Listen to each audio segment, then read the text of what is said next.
L'avènement du Seigneur est un sujet qui est très délicat. Pourquoi? Parce qu'il y a beaucoup de visions ou de pensées par rapport à ça. À travers l'histoire, peut-être vous le savez, même, il y a des personnes qui ont prédit le retour du Seigneur. Est-ce que c'est arrivé? Non. Donc, c'est juste pour vous donner une idée à quel point c'est un sujet qui est délicat.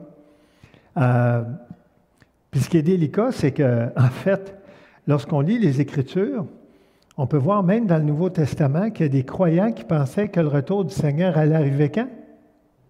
De leur vivant. Pensez-y, il y a 2000 ans, il y a des croyants qui pensaient que le retour du Seigneur allait arriver là. Puis on est 2000 ans plus tard, puis est-ce qu'il est arrivé? Il n'est toujours pas arrivé. C'est ça qui est fascinant. Fascinant dans le sens que s'il était déjà arrivé, mais on ne serait pas là. On aurait fait partie, je ne sais pas de quel volet de l'histoire, mais 2 Pierre 3, 1 à 18, ça parle de l'avènement du Seigneur. On va le voir tout à l'heure aussi, ça parle du jour du Seigneur et ça parle du jour de Dieu. Est-ce que les deux sont pareils? C'est intéressant. Vous prenez du temps avant de répondre. Bien, je vais vous le dire, puis je ne vais pas vous le dire pour vous troubler, mais certaines personnes, des commentateurs très connus, je n'aime pas de nom, ce n'est pas important, pensent que les deux, c'est la même chose. Le jour du Seigneur puis le jour de Dieu. Vous savez pourquoi? Parce que le Seigneur, est-ce qu'il est Dieu? Ben oui. Est-ce que Dieu est Seigneur? Ben oui. Mais vous savez, quand tu fais une recherche sur Internet, le jour du Seigneur, vous ne me croirez pas, vous savez sur quoi tu tombes?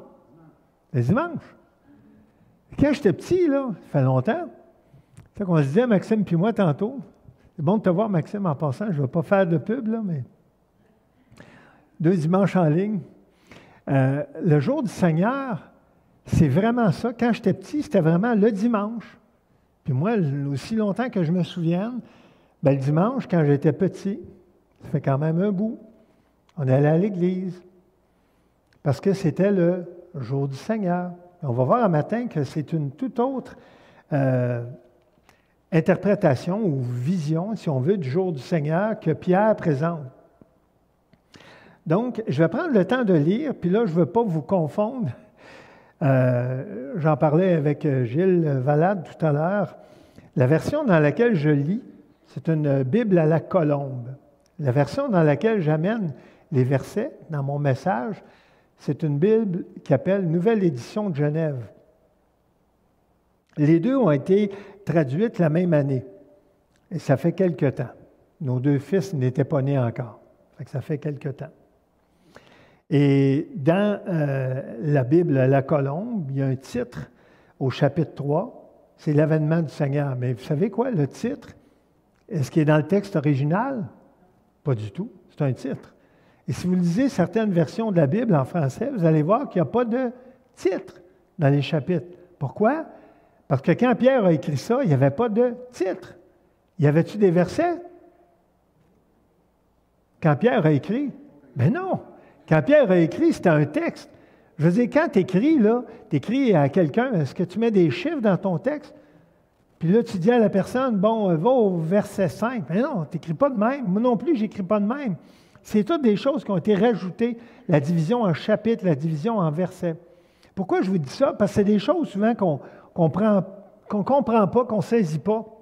Mais c'est vraiment comme ça. Quand la Bible a été écrite, c'est un texte suivi. Puis c'est pour ça que des fois, on lit certaines phrases, puis on se dit, voyons donc, ça ne passerait pas ça en français aujourd'hui, c'est sûr. Parce que la personne, quand elle l'a écrite, elle n'a pas pensé que ça serait divisé en versets puis en chapitres. Elle l'a écrit de façon suivie. Puis des fois, les règles de composition du texte à l'époque, ce n'était pas comme aujourd'hui. Aujourd'hui, dans un cours de français, il y a des phrases qui ne passeraient pas dans la Bible. Pourtant, c'est un texte inspiré du Saint-Esprit de Dieu. Donc, voici le chapitre 3 de 2 Pierre. C'est un texte qui est très chaud aussi. Dans ma Bible, j'avais écrit le mot « feu » vis-à-vis le chapitre. Pourquoi? Parce que ça parle d'événements très chauds. Mais pourquoi? Parce que l'avènement du Seigneur, c'est pas « Ah, le Seigneur est arrivé », puis c'est tout. Non, non, non. Il y a beaucoup d'événements qui vont être impressionnants, qui vont être troublants même à ce moment-là. Donc, voici déjà, bien-aimés, la seconde lettre que je vous écris. C'est l'apôtre Pierre qui parle, évidemment. En toutes deux, je fais appel à des souvenirs pour éveiller en vous une claire intelligence, afin que vous vous souveniez des prédictions des saints prophètes et du commandement du Seigneur et Sauveur, transmis par vos apôtres. Sachez avant tout que dans les derniers jours, comme je vous ai dit, pour bien du monde, les derniers jours allaient arriver de leur vivant. Et ils ne sont toujours pas arrivés en ce 30 octobre 2022. Dans les derniers jours, il viendra des moqueurs pleins de railleries qui marcheront selon leur propre convoitise et diront « Où est la promesse de son avènement? » Alors, vous pouvez comprendre. C'est qui a changé ça? C'est pas moi. Est-ce quelqu'un qui a changé? J'ai pas touché à ma souris. Ah, c'est Nancy qui a fait ça. Bonjour, Nancy. Non, c'est volontaire que je ne change pas les... excuse-moi, j'aurais dû te le dire un matin, mais on ne s'est pas parlé beaucoup ce matin. Pardon pour la confusion. Où est la promesse de son avènement? Et là, vous pouvez comprendre le titre, l'avènement du Seigneur, parce qu'il est il est question du même sujet dans le texte, le même mot est utilisé. Car depuis que les pères sont morts, tout demeure comme depuis le commencement de la création. En effet, ils oublient volontairement qu'il y eut, autrefois, des cieux et une terre qui, du milieu de l'eau et formée par l'eau, surgit à la parole de Dieu. Et que par les mêmes causes, le monde d'alors périt, submergé par l'eau. Ça vous parle d'un événement, ça? Le déluge. C'est bon. On parle du même sujet. Mais par la même parole, les cieux et la terre actuelle sont gardés en réserve pour le feu. Un petit feu de camping, ça? Non. Parce que quand la terre va passer au feu, ça va être un gros feu. Et on ne veut pas être ici pendant ce temps-là. En vue du jour du jugement et de la perdition des impies. Verset 8. Mais il est un point que vous ne devez pas oublier, bien-aimés, c'est que devant le Seigneur, et c'est là, Sonny, que tu vas comprendre, tu as dit ça dans ta prière, devant le Seigneur, un jour est comme 1000 ans, et 1000 ans sont comme un jour. Verset 9, le Seigneur ne retarde pas l'accomplissement de sa promesse comme quelques-uns le pensent. Il use de patience envers vous. Et Pierre disait ça à ses lecteurs à l'époque, imaginez-vous, il use de patience envers vous. Et c'est encore le cas aujourd'hui. Il use de patience envers vous. Il ne veut pas qu'aucun périsse, mais il veut que tous arrivent à la repentance. C'est des mots forts en passant. Qu'aucun, que tous. On peut se demander comment ça se fait qu'il y a si peu de personnes qui font partie du peuple de Dieu de ce qu'on voit aujourd'hui. Verset 10, le jour du Seigneur, c'est là que je vous disais, le jour du Seigneur viendra comme un voleur. On ne parle pas du dimanche matin, le jour du Seigneur, là, qui vient comme un voleur. Donc, en ce jour-là, les cieux passeront avec fracas, les éléments embrasés se dissoudront, et la terre, avec les œuvres qu'elle renferme, sera consumée. Est-ce que vous comprenez pourquoi je disais que c'était chaud? Je ne sais pas si vous regardez, là, ici, 3 fois, il est mentionné quelque chose de très, très chaud. Verset 11. Puisque tout cela est en voie de dissolution, combien votre conduite et votre piété doivent être saintes. Verset 12. Attendez et hâtez l'avènement du jour de Dieu. C'est ça que je vous disais tout à l'heure. Jour du Seigneur, jour de Dieu. Qu'il y en a qui pensent que c'est la même chose. Mais si c'est la même chose, pourquoi Pierre n'a pas utilisé la même formulation? Donc, selon ce que je vais vous présenter tout à l'heure, ce ne serait pas la même chose. Où les cieux enflammés se dissoudront et où les éléments embrasés se fondront. C'est chaud, hein, ces versets-là, vous ne trouvez pas? Verset 13. Mais nous attendons, selon sa promesse, de nouveaux cieux et une nouvelle terre où la justice habitera. Verset 14. C'est pourquoi, bien-aimés, troisième fois qu'il dit bien-aimés, dans cette attente, efforcez-vous d'être trouvés par lui sans tache et sans défaut dans la paix. Considérez que la patience de notre Seigneur est votre salut, comme notre bien-aimé frère Paul vous l'a aussi écrit selon la sagesse qui lui a été donnée. Des lettres de Paul, il y en a combien dans le Nouveau Testament? 14. Et si Hébreu a été composé par lui, ça serait 15. C'est quand même pas rien comme auteur. Verset 16. C'est ce qu'il fait dans toutes les lettres où il parle de ces sujets et où se trouvent des passages difficiles à comprendre, dont les personnes ignorantes et mal affermies tordent le sens, comme elles le font du reste des Écritures pour leur propre perdition. Je ne vais pas revenir en détail là-dessus tantôt, c'est pour ça que je vous en parle là. Si les lettres de Paul étaient compliquées à comprendre il y a 2000 ans, est-ce que vous pensez qu'elles sont plus faciles à comprendre aujourd'hui? Je pense que non. Ces textes peuvent être sujets à interprétation. Ils l'étaient autrefois et ils le sont encore aujourd'hui. C'est pour ça que je vous disais, le sujet de l'avènement du Seigneur, ce n'est pas un sujet léger. C'est un sujet qui est complexe.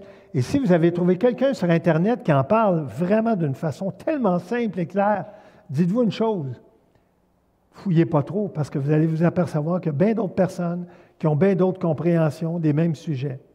Verset 17, « Vous donc, bien-aimés, qui êtes prévenus, soyez sur vos gardes. » Et on peut l'être en 2022, de peur qu'entraînés par l'égarement des impies, vous ne veniez à déchoir de votre fermeté.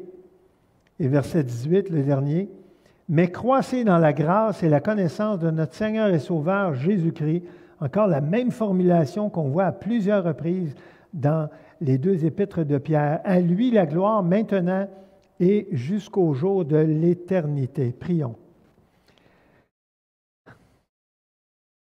Seigneur, je ne sais pas si on est proche lorsqu'il parle du jour de l'éternité, parce que le jour de l'éternité, il aurait pu arriver à bien des moments dans l'histoire et il pourrait encore arriver peut-être même aujourd'hui même. On est peut-être plus proche de la fin qu'on le pense.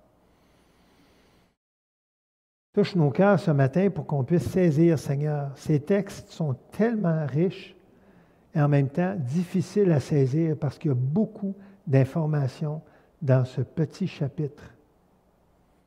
Seigneur, c'est dans le nom de Jésus qu'on fait appel à toi parce que c'est par lui, par ton Saint-Esprit, qu'on peut saisir et comprendre. Amen. Là, je vais aller un petit peu plus vite, c'est parce que je voulais...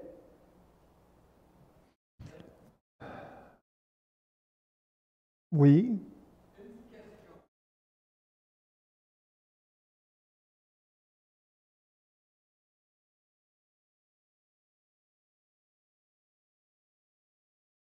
OK, on va voir ça tout à l'heure, si tu permets, Daniel.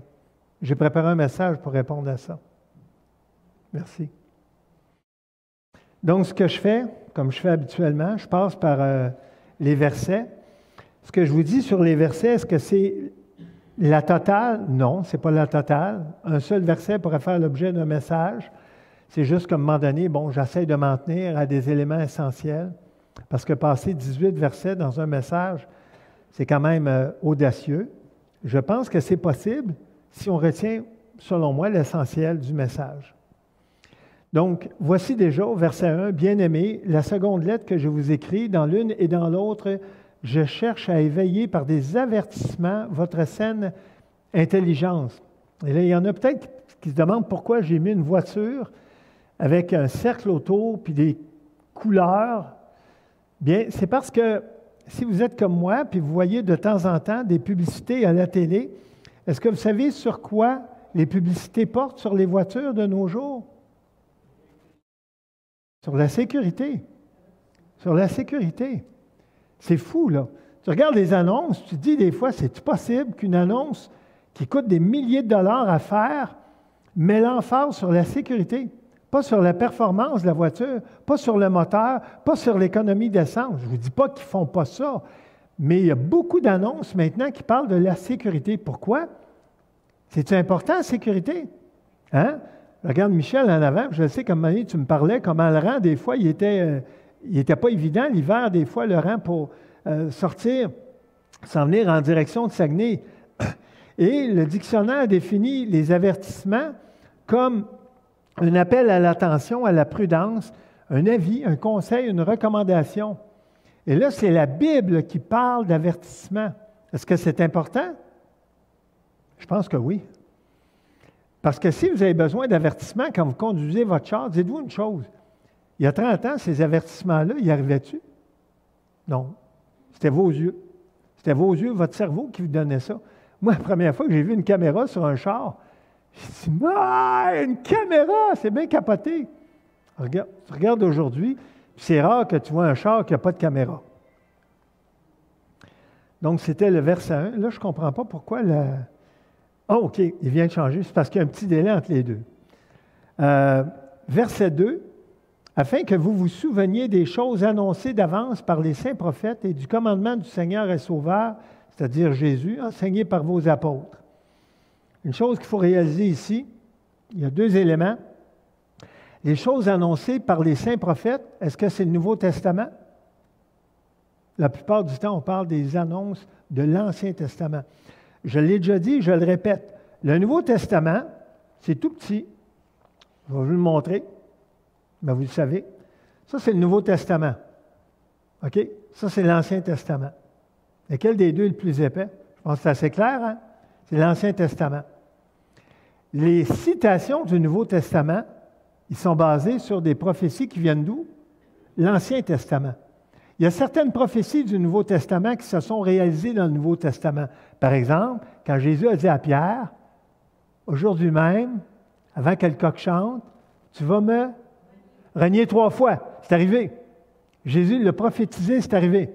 Mais il n'y a pas beaucoup de prophéties qui se sont réalisées dans le Nouveau Testament, qui étaient citées dans le Nouveau Testament. Jésus pouvait le faire parce qu'il était le Fils de Dieu, il était l'égal de Dieu. Il connaissait l'avenir. Il connaissait ce qui s'en venait. Ici, dans Jean 12, ça dit, « Ses disciples ne comprirent pas d'abord ces choses. » Quelles choses? Bien, des phrases que Jésus disait. Mais lorsque Jésus eut été glorifié, ils se souvinrent qu'elles étaient écrites de lui. Donc ça, c'est des citations que Jésus faisait, qui allaient être réalisées sur sa propre vie et qu'elles avaient été accomplies à son égard. Ça, c'est fort, en passant. C'est là qu'on voit que Jésus, c'est un personnage exceptionnel. Il a fait des prophéties sur sa propre vie qui se sont réalisées. Moi, je n'ai jamais fait de prophéties sur ma propre vie. La seule chose que je peux vous dire, c'est que ce soir, je vais être fatigué. Mais ce n'est pas une prophétie, c'est juste la vie, c'est normal. Je le sais, Sonny, que c'est drôle, mais c'est simple. Toujours au verset 2, « Afin que vous vous souveniez des choses annoncées d'avance par les saints prophètes. » Et là, j'ai mis une flèche avec nombreuses prophéties de l'Ancien Testament. Je vous en ai parlé l'autre jour. Il y a combien de prophéties dans l'Ancien Testament? Est-ce qu'il y en a plus que 100? Oui. Est-ce qu'il y en a plus que 1000? Oui.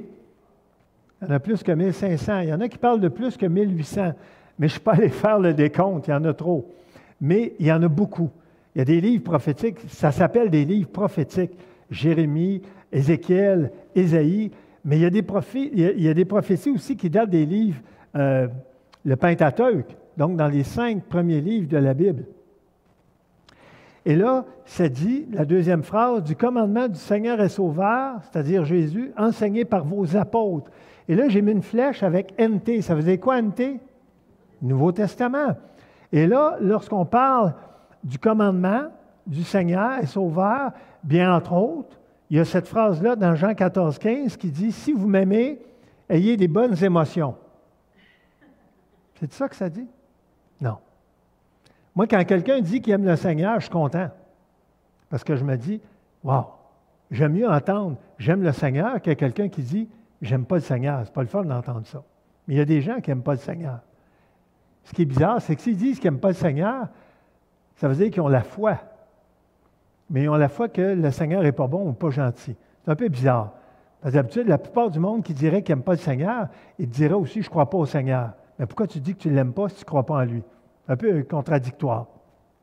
Donc Jésus a dit dans Jean 14, 15, « Si vous m'aimez, gardez, c'est-à-dire pratiquez mes commandements. » Et c'est pour ça qu'il y a un lien directement entre le mot « commandement » de 2 Pierre, verset 2, et Jean 14, 15, « Gardez mes commandements. » Et les commandements de Jésus, c'est pas compliqué. Si on le résume, hein, son commandement le plus simple, c'est quoi? Aimez-vous les uns les autres, virgule, comme je vous ai aimé. Ça, là, moi, en tout cas, ça me tranquillise. Ça me, comment je pourrais dire? Je trouve que souvent, on regarde les Écritures et on se dit, wow, c'est du stock, ça. Comment je vais faire pour pratiquer ça? Bien, il y a des passages des Écritures qui simplifient je trouve la compréhension des Écritures. Si vous m'aimez, gardez mes commandements. OK? Aimez-vous les uns les autres comme je vous ai aimé. Il n'y a pas de plus grand amour que ça. Comment il a aimé ses disciples? À aller jusqu'où? Jusqu'à donner sa vie. Mais il n'a pas donné sa mort. Il a donné quoi? Sa vie. Il était vivant quand ils l'ont arrêté, puis quand ils l'ont amené pour se faire juger et finalement se faire condamner à mort. Il était vivant. Ce n'est pas sa mort qu'il a donné, c'est sa vie qu'il a donnée. Et c'est ça qu'il veut de notre part. Quelqu'un dirait, moi, je suis prêt à mourir pour le Seigneur. Qui a dit ça dans la Bible, d'ailleurs? Pierre a dit ça, je suis prêt à mourir pour toi. Et il l'a renié 3 fois dans la même journée. Jésus voulait montrer de quoi, je pense? Il voulait montrer, Pierre, tu te penses tough, mais tu vas voir que tu n'es pas si tough que ça. Et il pourrait dire la même chose de n'importe qui de nous autres, parce qu'on n'est pas mieux que Pierre. Selon moi, on n'est pas mieux que Pierre. Verset 3. Dans les derniers jours, il viendra des moqueurs avec leur raillerie, et marchant selon leur propre convoitise, ils disent, où est la promesse de son quoi? Son avènement, l'avènement du Seigneur. Car depuis que les pères sont morts, c'est-à-dire les patriarches de l'Ancien Testament, Abraham, Isaac, Jacob et les autres ancêtres de l'Ancien Testament, tout demeure comme dès le commencement de la création. Alors, c'est quand même quelque chose ici de voir ça. Et en passant, des moqueurs avec leur raillerie, si vous écoutez les nouvelles à la télé, est-ce que ça se peut que vous en entendiez? Oui? Il y en a. Est-ce que c'est juste des imbéciles qui disent des menteries? Non, je nomme personne en passant là. Mais si vous écoutez les nouvelles, vous allez en entendre des railleries. Vous allez entendre des stupidités qui sont dites par des personnes niaiseuses ou intelligentes? Intelligentes, très intelligentes. Quelqu'un peut avoir un doctorat et te dire une raillerie. Pourquoi? S'il ne connaît pas le Seigneur, là, il manque l'essentiel de la connaissance. Donc, les railleries, c'est quelque chose qui fait partie de la vie de nos jours. Verset 5, ils veulent ignorer en effet que des cieux existèrent autrefois. Par quoi? Par la parole de Dieu. Et là, je vous ai mis un petit rectangle bleu qui dit ex nihilo. Ça, j'ai appris ça au début de ma vie chrétienne. Et j'étais curieux, j'étais allé voir le pasteur. J'ai dit, c'est quoi déjà que ça veut dire ex nihilo? Il dit, ça veut dire, c'est une expression latine qui veut dire à partir de rien. C'est comme ça que Dieu a créé la vie. À partir de quoi? De rien. C'est pas un Big Bang, là. C'est pas une explosion, là. C'est à partir de rien qu'il a créé, tout ce qu'il a créé, qu'il vous a créé, qu'il m'a créé, qu'il a créé les matériaux qui ont permis de construire ce bâtiment-là, qui a créé tout ce qui nous entoure, à partir de rien.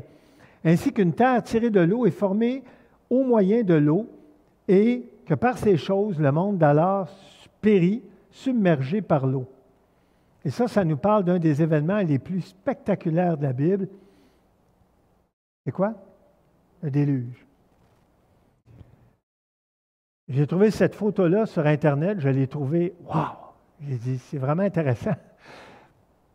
Évidemment, l'arche n'était pas comme ça. Je ne sais pas comment il était, personne ne le sait, parce qu'on n'a pas de photo de l'arche. Vous voyez une photo de l'arche, ou vous voyez un film sur Noé, ah, il était fait de même, l'arche. Non, non, non, non. Il n'y a personne qui a pris de photo à cette époque-là, ça n'existait pas. Mais on peut imaginer que ça ressemblait à quelque chose comme ça. Un bateau assez gros, qui était pas nécessairement avec un moteur. Il n'y avait pas besoin de moteur. Il y avait juste besoin d'une chose, c'était de flotter. Il y avait juste besoin de flotter. Pourquoi? Parce que l'eau est venue, et quand l'eau est venue, à un moment donné, le bateau, il a fait quoi, lui? Il a monté avec l'eau. Puis personne ne pouvait monter dans l'arche. Quand la porte a été formée, c'était terminé. Personne ne pouvait monter dans l'arche. Et là, on ne voit pas les détails, mais moi, j'ai regardé l'image un peu plus en détail, puis on voit toutes sortes de choses flotter, dont des animaux, des personnes, du bois. Pourquoi? Parce que quand le déluge est venu, ça a duré pas mal de jours. Assez de jours pour que tout ce qui flottait flotte, mais meurt. C'est ça le déluge. Et une petite phrase en haut à gauche, celui qui détient la souveraineté sur tout. C'est une phrase qui résume bien la souveraineté de Dieu sur l'univers. Verset 7, mais par la même parole, la parole qui a créé la terre à partir de rien, les cieux et la terre d'à présent sont gardés est réservé pour le feu, pour le jour du jugement et de la ruine des hommes impies. Et là, j'ai trouvé cette image-là que je trouvais quand même signifiante. On voit la planète Terre avec une partie du feu, puis l'autre partie qui n'est pas en feu, mais qui va l'être en feu.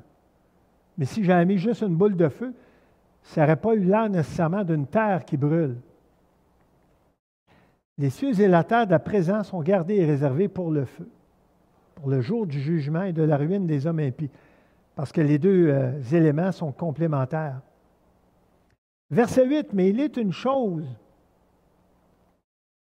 bien-aimés, que vous ne devez pas ignorer, c'est que devant le Seigneur, un jour est comme 1000 ans et 1000 ans sont comme un jour. » Ça me sécurise, moi, de lire ça. Vous savez pourquoi?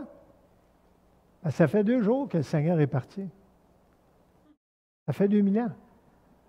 Ça fait 2 jours. Devant lui, ça fait 2 jours. Pourquoi je vous dis ça? Parce que des fois, on se dit, ça n'a pas de sens, comment c'est long. Il est parti, ça fait 2000 ans, puis il n'est pas revenu. Mais lui, il ne voit pas le temps de la même façon que nous.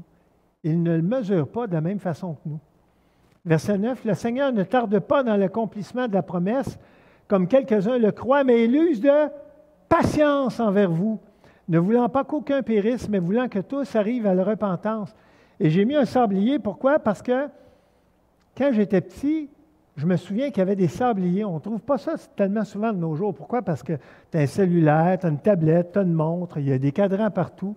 Écoute, il y a un temps, il y avait 7-8 cadrans dans la maison chez nous. J'étais sur le marché du travail. J'étais en retraite. J'ai tout enlevé les cadrans. Sauf un dans le salon cuisine, je l'ai gardé. Mais je n'ai pas de besoin. Pourquoi? Je n'ai pas beaucoup de rendez-vous. Mais il use de patience, ne voulant pas qu'aucun périsse. Et si vous vous doutez des fois, peut-être que cette personne-là n'est pas destinée au salut. Bien, tu liras ce texte-là. Après la virgule, ça dit « mais voulant que tous arrivent à la repentance ». Est-ce que ça veut dire que tous vont arriver à la repentance? Oui ou non? Non. Est-ce que Dieu veut que tous arrivent à la repentance? La réponse est oui. Parce que moi, il y a du monde, entre autres, dans ma famille, que des fois, je me dis « ben non, jamais il va venir au Seigneur. Ça fait 35 ans que je parle du Seigneur, puis il est toujours fermé. » Ouais. Sais-tu quoi? Il y en a qui acceptent le Seigneur sur leur lit de mort. Après combien d'années? Des fois 50, 60, 70. Ma mère est venue au Seigneur. Moi, j'ai accepté le Seigneur à 23 ans, donc ma mère avait à ce moment-là 55 ans, 42 ans, excusez-moi, je suis mêlé. C'est parce que je calculais, mais des fois que les calculs, on inverse les chiffres. J'ai accepté le Seigneur à 23 ans, donc ma mère avait 42 ans de plus, ça veut dire qu'elle avait 65. 23 plus 42, 65 ans. Ma mère est venue au Seigneur à 65 ans. Est-ce que c'est jeune ou c'est un peu âgé? C'est un peu âgé. Ça dépend c'est qui répond. Mais le Seigneur m'a mis à cœur d'y montrer un passage des Écritures. Je vous le partage rapidement parce que ma mère, en tout cas ceux qui m'ont déjà entendu dans un message en parler, c'était le passage des 10 commandements qu'elle avait appris par cœur dans le catholicisme, dans le catéchisme. Elle les avait appris par cœur. Et moi, j'ai ouvert sa Bible, une Tob, ça vous dit peut-être rien, une traduction œcuménique biblique, que je suis allé chercher dans la tablette à la maison, qu'elle avait acheté, qui avait l'imprimature. Je pense qu'on appelle, c'est comme l'approbation, en tout cas, des catholiques, là, que c'était une Bible officiellement reconnue par les catholiques. J'ai ouvert les 10 commandements. Et j'ai dit à ma mère, « Maman, il y a une faute dans ta Bible. Il y a même 2 fautes. » Elle dit, « Comment ça? » Je dis, « Les 10 commandements que tu viens de me dire, ce n'est pas écrit de même. » « Eh, mon ami, montre-moi ça! » Et elle était tellement offusquée de voir qu'elle avait été enseignée dans des mensonges, pas toutes, mais des mensonges, qu'elle a commencé à lire la Bible ce jour-là, dans ses 65 ans. Parce que ma mère avait une caractéristique, elle avait un désir de la justice très, très fort en elle. L'injustice, c'est quelque chose qui la fâchait énormément. Et là, j'ai parlé de repentance parce que le verset en parlait, et j'en parle parce que, comme je vous ai dit, j'aime toujours faire un appel. Je ne sais pas exactement dans quel état spirituel sont tout le monde dans la salle, mais la repentance en Dieu, elle est essentielle pour obtenir quoi? Le pardon des péchés et l'assurance du salut, la vie éternelle en Jésus, notre Sauveur et Maître. Pourquoi je dis en Jésus? Parce que Dieu, il existe dans bien des religions. Est-ce que vous le saviez? Ben oui, il n'y a pas juste dans le christianisme. Vous pouvez aller dans le bouddhisme, dans En tout cas, je ne sais pas tous les noms des religions, mais ils ont souvent un personnage dans leur religion qui appelle Dieu. Alors, si tu parles de Dieu à quelqu'un en témoignant, ça se peut qu'il va te dire, ben oui, je suis d'accord avec ça, je suis d'accord avec ça, je suis d'accord avec tout ce que tu dis. Parle de Jésus. Oh, là, tu viens de toucher une corde sensible. Et là, je demande, vous êtes-vous repentis de vos péchés afin d'obtenir le pardon complet et parfait de Dieu? Pas un petit pardon, un pardon complet et parfait, comme Jésus a fait envers la pécheresse qui est allée à ses pieds, qui a mouillé ses pieds de ses larmes, qui a essuyé ses pieds avec ses cheveux. Avez-vous reçu et accepté Jésus comme sauveur de votre vie? C'est ce que j'ai fait le 5 octobre 1985 dans ma chambre. Non, je l'ai fait. C'est vrai, c'était dans le salon d'un ami. Après ça, je l'ai répété dans ma chambre, tout seul. Si quelqu'un n'appartient pas au Seigneur Jésus, c'est impossible d'avoir l'assurance du salut, la vie éternelle et le pardon des péchés, à moins que tu te comptes des mensonges. Le salut par la foi, il est gratuit, mais il y a une virgule. Mais il faut quoi? Il faut le demander. Puis moi, je m'en souviens, là, j'étais confus là, avant ma conversion, mais à un moment donné, j'étais avec le gars qui m'a conduit au Seigneur, puis il m'a dit, Sylvain, es-tu prêt? Prêt à quoi? Prêt à le demander? Et demander quoi? Bien, au Seigneur de te sauver. Je pense que oui. Bien, demande-le. Là, je ne savais pas quoi dire, moi, là. Mais j'ai répété après lui la prière, puis après ça, je l'ai répété tout seul. J'ai compris que ce n'était pas si compliqué. Le jour du Seigneur, Daniel, tu avais une question là-dessus. Là, je te le dis tout de suite. Tu pourrais me poser 200 questions sur ça, puis je n'y répondrai pas, parce que je n'aurai pas nécessairement les réponses. J'amène une vision. Il y a bien d'autres visions. Si tu veux, tu feras des recherches là-dessus et tu vas t'apercevoir que c'est très agréable de faire des recherches sur un concept qui est très, très complexe. Et c'est complexe, la définition du jour du Seigneur ici.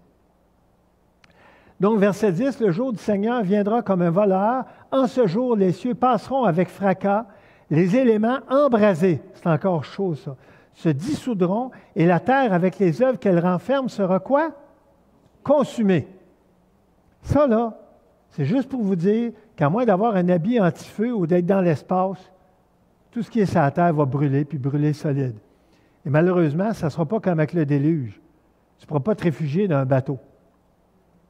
Même si tu vas dans l'espace, dans un vaisseau, sais-tu quoi? Il faut que tu fasses quoi à un moment donné? Il faut que tu reviennes où? Sur la terre. Ben oui, il faut que tu atterrisses.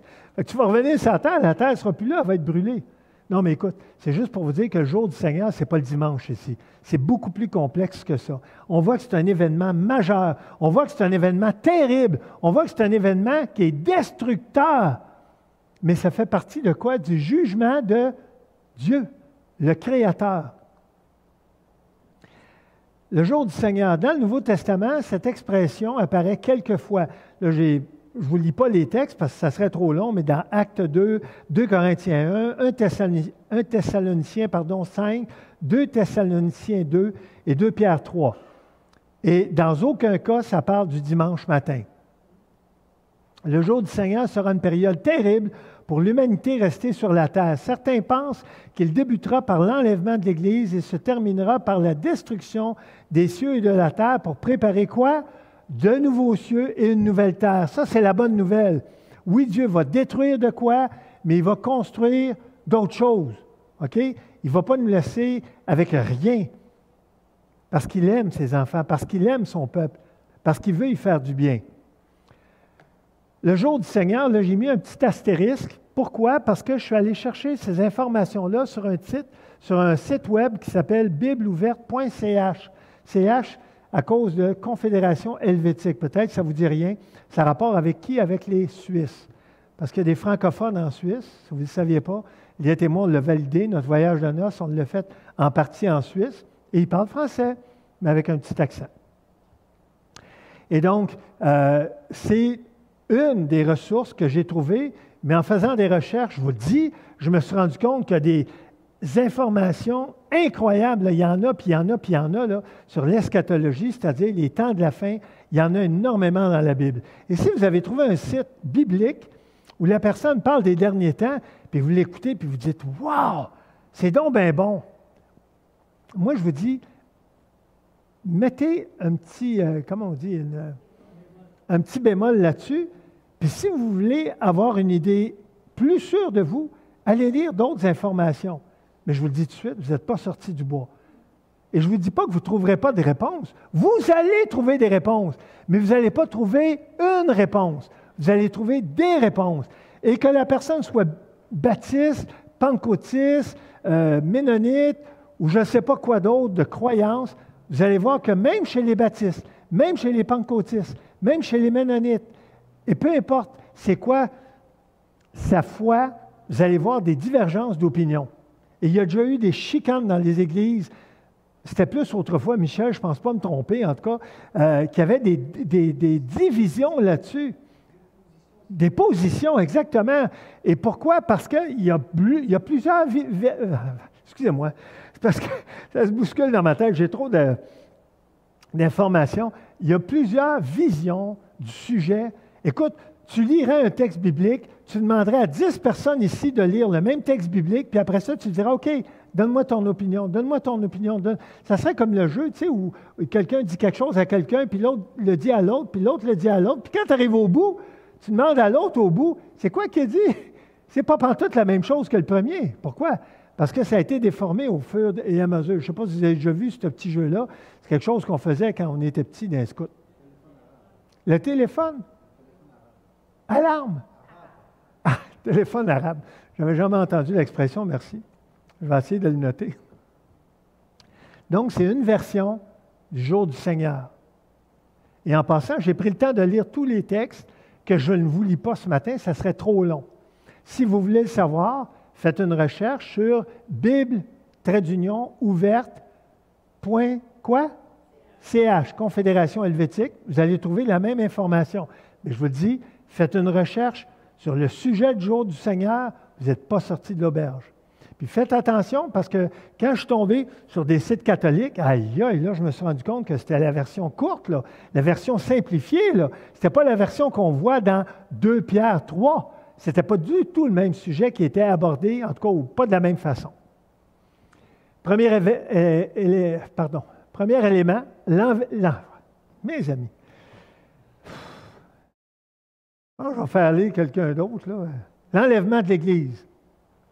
Comme je vous dis, c'est une façon de le voir. Deuxième, le déroulement de la 70e semaine de la prophétie de Daniel. La 70e semaine de la prophétie de Daniel. Juste ça! On pourrait faire un message là-dessus. Et comme vous voyez, il y a une référence dans Daniel. Troisièmement, la grande tribulation, c'est-à-dire, IE, c'est en latin, ça veut dire c'est-à-dire, la deuxième moitié de la prophétie de Daniel. Et ça, c'est une référence dans Matthieu 24. Quatrièmement, le retour du Seigneur en gloire pour établir le règne de 1000 ans. Et là, on voit une autre référence dans Matthieu 24. Cinquièmement, l'écrasement de la bête, du faux prophète et de leur armée, ce qui confère à ce jour son aspect grand et terrible. Sixièmement, le jugement des individus de chaque nation selon la manière dont ils auront traité les frères de Christ, c'est-à-dire les Juifs. Et ça, c'est dans Zacharie et Matthieu. Ensuite, jugement d'Israël. Donc, on voit à ce moment-là une référence dans Ézéchiel 20. Septièmement, le règne millénaire de Christ sur la terre, ce qui est appelé le millénium. Huitièmement, la révolte de Satan et son jugement. Neuvièmement, le jugement dernier, la résurrection et le jugement des impies. Dixièmement, la destruction par le feu, on en a parlé tout à l'heure, des cieux et de la terre d'à présent. Et onzièmement, la création de nouveaux cieux et d'une nouvelle terre. Ça, c'est cité entre autres dans Ésaïe, dans 2 Pierre et dans Apocalypse. Toujours dans le verset 11. Puisque tout cela est en voie de dissolution, combien votre conduite et votre piété doivent être saintes? Est-ce que c'est au futur ou au présent, ça? C'est au présent. Fait que si vous ne comprenez pas les événements de la fin, comme moi-même, j'ai bien de la misère à tout discerner ça parce que je vous le dis, c'est compliqué. À moins que vous soyez très attaché à un auteur ou un interprétateur ou un commentateur, en tout cas, peu importe de la Bible, puis là, vous vous dites, « Ah, lui, il a raison. » Mais moi, je te dis tout de suite, méfie-toi. Parce que même dans le mouvement des églises baptistes, tu pourras avoir beaucoup de variantes dans cette interprétation-là. Donc, dans le texte jaune, dans les versets précédents, l'apôtre Pierre a déclaré que le jugement de Dieu viendra dans son timing parfait. Timing, c'est un anglicisme, mais bon. Mais vous savez ce que ça veut dire. Avec une destruction massive et catastrophique. Le texte en blanc. Ici, Pierre demande à ses lecteurs de réfléchir à ce que cela signifie. Pourquoi leur conduite, à quel moment? En ce moment. Pas demain, en ce moment. Pas au retour du Seigneur, en ce moment. Comment devrions-nous nous conduire? Et le texte nous dit qu'on doit mener une vie sainte et pieuse, se conduire de cette façon-là. Et ces deux concepts ne sont pas très populaires de nos jours, alors que le plaisir et le fun sont mis en valeur. Et là, j'ai mis une petite phrase en blanc. D'ailleurs, les parties de Noël s'en viennent. Moi, je me souviens des parties de Noël quand j'étais à l'école. À chaque année, on avait un party de Noël. Est-ce que vous pensez que c'était édifiant? Non. Est-ce que c'était divertissant? Oui. Il y avait de la musique. Ça dansait. Ça jasait. Mais ce n'était pas édifiant. C'était du divertissement. Toujours au verset 11, le texte en jaune, une conduite sainte signifie une conduite de croyant mise à part. Est-ce que vous saviez que le mot saint veut dire mise à part? Je vous le dis encore, des fois, vous êtes encore dans la vieille pensée catholique qui pense qu'un saint, c'est quelqu'un qui a été reconnu d'avoir fait un miracle, puis d'avoir fait, en tout cas, d'avoir été une personne à la conduite exceptionnelle pendant son séjour sur la terre, puis que là, il a mérité une décoration. Il est nommé saint. Ou si c'est une femme, elle est nommée sainte. C'est pas ça que la Bible a dit. C'est pas ça que la Bible a dit. D'ailleurs, si vous lisez les lettres de Paul, vous allez vous apercevoir que dans bien des lettres, Paul, il s'adresse aux croyants en disant « aux saints et fidèles en Jésus-Christ ». Évidemment, il ne nomme pas une catégorie exceptionnelle de croyants. Il dit « aux saints et fidèles ». Entre autres, la lettre aux Colossiens commence de même. J'étais jeune croyant. La première fois que j'ai entendu cette expression-là, ça m'avait vraiment fait titiller les oreilles. Oups, j'ai touché mon micro. Ça m'avait vraiment fait... Voyons, est-ce que Pardon. Je reviens à mon texte. Une conduite sainte signifie une conduite de croyant mise à part, afin que toute pensée, parole ou action soit marquée par la connaissance de Dieu dans la Bible et sa présence en nous par son Esprit Saint. C'est ça. Une piété sainte, parce que là, il est question de conduite et de piété qui doivent être saintes. Une piété, et en passant, le mot piété, c'est quand la dernière fois que vous avez entendu ça autrement que dans une église? Je vais vous le dire, moi. Je n'ai jamais entendu ça en dehors de l'église. Jamais. Il n'y a personne qui parle de ça dans le monde, de la piété. Va dire ce mot-là à job, là. Le monde va te regarder, ils vont dire « Ah non, t'es bien bizarre, toi. De quoi tu parles, là? » C'est pour eux autres, s'ils s'en souviennent, c'est quelque chose de très, très, très, très, très lointain. S'ils sont assez vieux pour l'avoir entendu peut-être dans une église dans leur enfance. Ce n'est pas quelque chose qui est populaire. Est-ce que la Bible, elle parle de la piété? À plusieurs reprises. C'est important qu'on le sache, c'est quoi. Mais je vous le dis, ce n'est pas populaire. Une piété sainte signifie une conduite marquée par un profond respect et un amour véritable et sincère envers notre glorieux Seigneur et Créateur par Jésus. Ne parlez pas de la piété dans votre travail, à moins de travailler dans un milieu chrétien. Il n'y a pas grand monde qui va dire « Wow, c'est donc le fun que tu parles de piété! On va t'en parler un petit peu plus? » Et ce n'est pas seulement une question de ce que nous faisons avec notre corps et nos pensées, c'est une question de qui nous sommes. Ce n'est pas juste ce que tu fais et ce que tu dis, c'est qui tu es, qui je suis. C'est ça la piété également, en Dieu par le Christ. Verset 12. « Attendez et hâtez l'avènement du jour de Dieu, jour à cause duquel les cieux enflammés se dissoudront et les éléments embrasés se fondront. » Je ne sais pas si vous avez remarqué, là, c'est encore chaud, ce texte-là. Et tu ne veux pas être là quand ça va arriver. Tu ne veux pas être là-dedans, en tout cas. Les cieux enflammés, c'est-tu possible, ça? Moi, tout ce que j'ai vu dans le ciel, à part des oiseaux, c'est des nuages puis des éclairs. Non, c'est pas vrai, des avions. Non, j'ai vu des drones aussi, tu sais, une espèce de patente, là. Puis là, tu te dis, il est en train de me filmer, là? Mais tu sais, on ne voit pas du feu dans le ciel. Parce que si tu vois du feu dans le ciel, ça ne va pas bien. Ça va être chaud. Hypothèse sur l'événement du jour de Dieu. Le jour de Dieu se rapporte à l'état éternel. J'ai bien dit hypothèse. Est-ce que vous comprenez pourquoi j'ai dit le mot hypothèse? Pourquoi? Est-ce que c'est sûr que ce que je dis, c'est comme ça que ça va se passer? Non! Je ne vous dirai pas de croire ce que je dis, mais je peux vous dire une chose. Faites des recherches si vous êtes curieux. Mais attachez-vous pas trop à ce que vous allez trouver, parce qu'il y a peut-être d'autres façons de l'interpréter. Donc, ce jour-là suit la phase finale du jour du Seigneur, quand les cieux et la terre seront détruits. Le jour de Dieu est le jour de sa victoire complète et définitive, et c'est pour cette raison que nous devons l'attendre et le désirer ardemment. C'est ça que ça disait, attendez et hâtez le jour de Dieu. Verset 13, « Mais nous attendons selon sa promesse de nouveaux cieux et une nouvelle terre où la justice habitera. » Là, j'ai le goût de vous dire juste comment on appelle ça, Liette, un son? Un son, juste un son. Un onomatopée. Juste ça.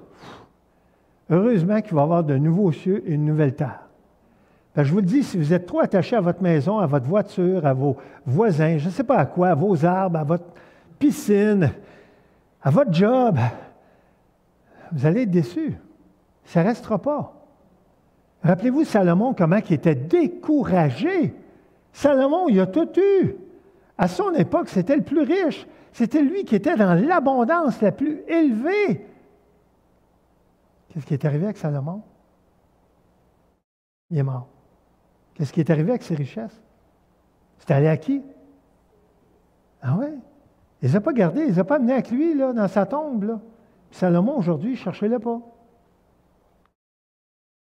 Verset 14. C'est pourquoi, bien-aimés, en attendant ces choses, appliquez-vous à être trouvés par lui sans tache et irréprochable. C'est encore quelque chose au présent. Sans tache et irréprochable au présent. Même si tu ne comprends pas tout, puis je ne comprends pas tout sur ce qui s'en vient, ça, je sais, je suis capable de l'être, ou de désirer l'être au moins. Parce que ça dit, appliquez-vous.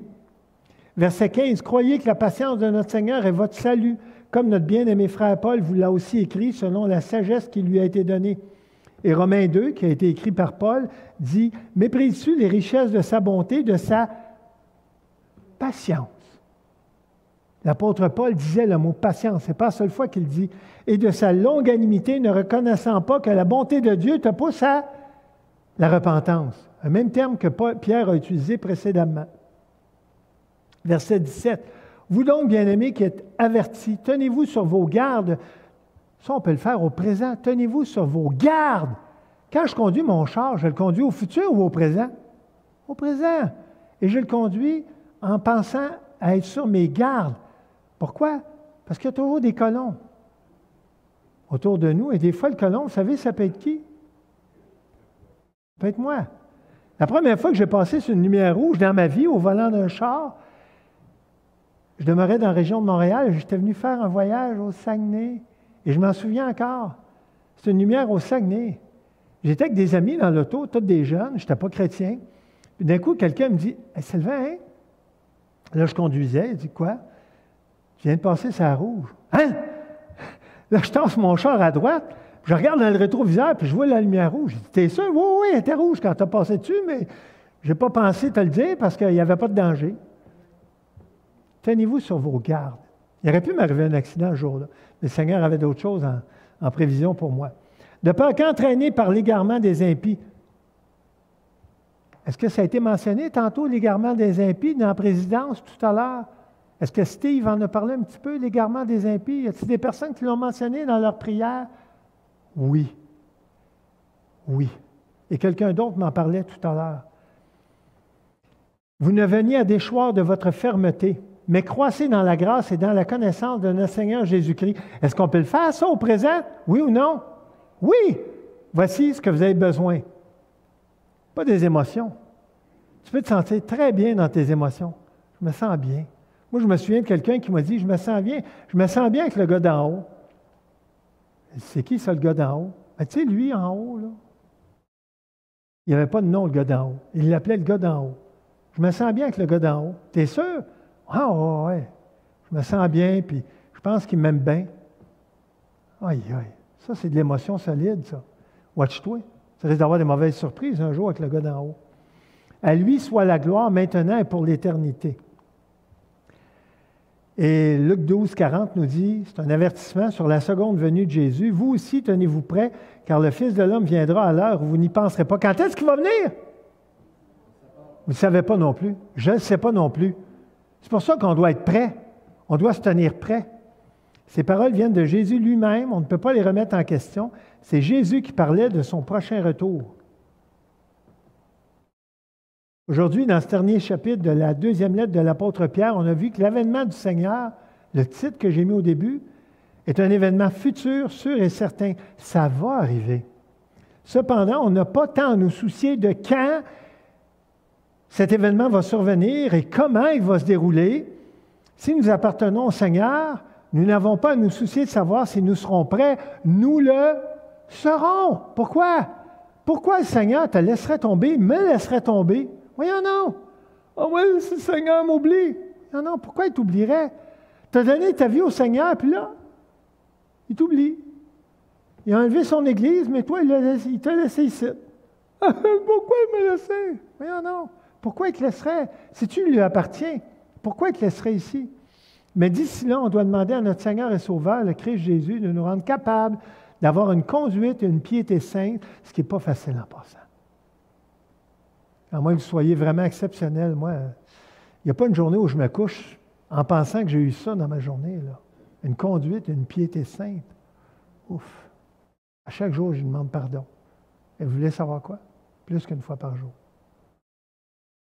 Bon, je suis peut-être pire que vous pensez, là, mais ce qui n'est pas naturel en nous, mais qui est tout à fait possible en lui par son Saint-Esprit. Seigneur, merci pour ce texte. C'est un texte qui était assez intense. Mais je te prie, Seigneur, parce que on voudrait en comprendre plus, on voudrait en comprendre mieux sur les événements de la fin, mais c'est complexe.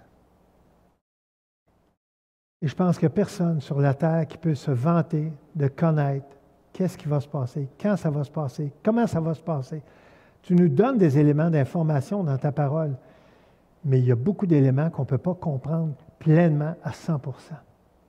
Alors aide-nous à vivre au présent comme tu veux qu'on vive. Aide-nous à vivre avec une conduite et une piété sainte au présent. Même si ce n'est pas populaire autour de nous, aide-nous à le faire pour toi. C'est dans le nom de Jésus que je te demande ces choses. Amen.